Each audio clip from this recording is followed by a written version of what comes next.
أعوذ بالله من الشيطان الرجيم بسم الله الرحمن الرحيم مثلهم كمثل الذي استوقد نارا فلما أضاءت ما حوله ذهب الله بنورهم وتركهم في ظلمات لا يبصرون۔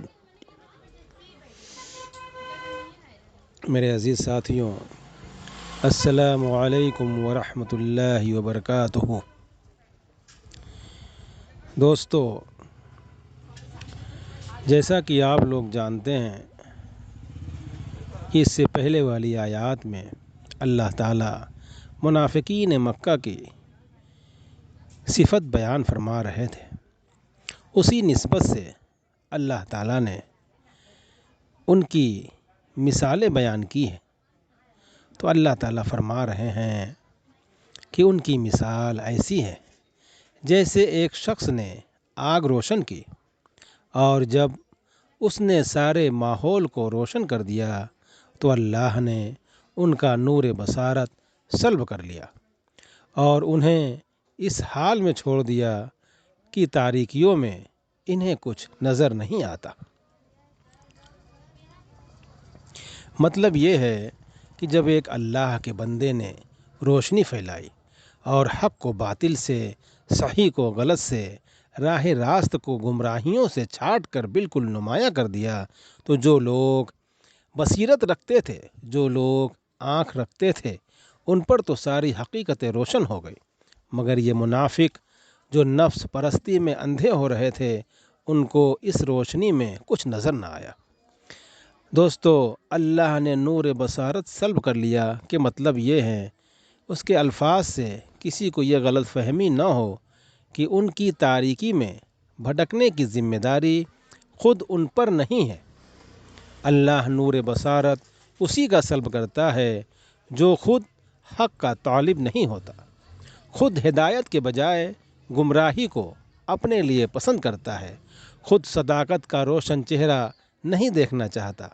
جب انہوں نے یعنی کہ منافقین مکہ نے نور حق سے منہ پھیر کر ظلمت باطل ہی میں بھٹکنا چاہا تو اللہ نے انہیں اس کی توفیق عطا فرما دی۔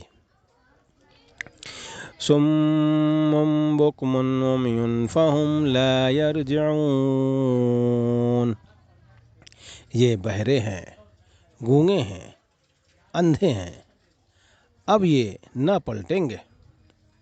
دوستو، مطلب یہ کہ حق بات سننے کے لیے یہ بہرے ہیں، حق بات بولنے کے لیے یہ گونگے ہیں، اور حق بات، حق چیز دیکھنے کے لیے یہ اندھے ہو گئے ہیں۔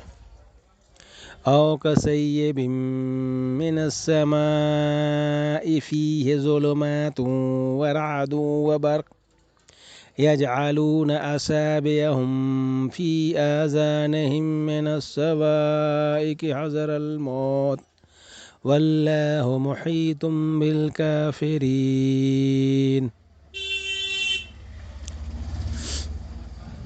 یا پھر ان کی مثال یوں سمجھو کہ آسمان سے زور کی بارش ہو رہی ہے اور اس کے ساتھ اندھیری گھٹا اور کڑک اور چمک بھی ہے۔ یہ بجلی کے کڑاکے سن کے اپنی جانوں کے خوف سے کانوں میں انگلیاں ٹھوسے لیتے ہیں، اور اللہ ان منکرین حق کو ہر طرف سے گھیرے میں لیے ہوئے ہے۔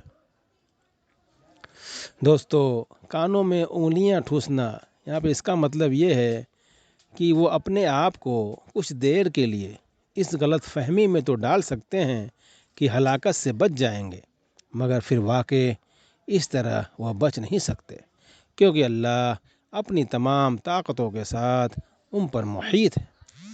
صدق اللہ العظیم۔